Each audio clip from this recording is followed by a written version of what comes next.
15/1/2025 এই তারিখে স্কুল শিক্ষা দপ্তর স্কুল এডুকেশন ডিপার্টমেন্ট একটি নোটিশ দিয়েছে।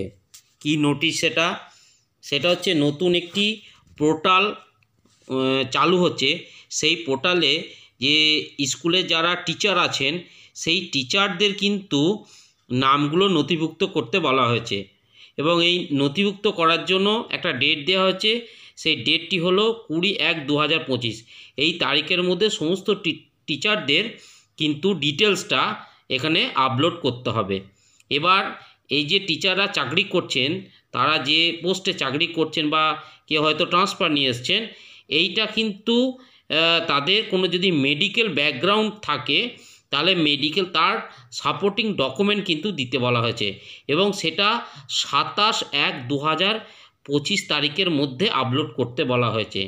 এটা কিন্তু কি কারণে হচ্ছে আমাদের কিন্তু অনেকের কাছে অজানা।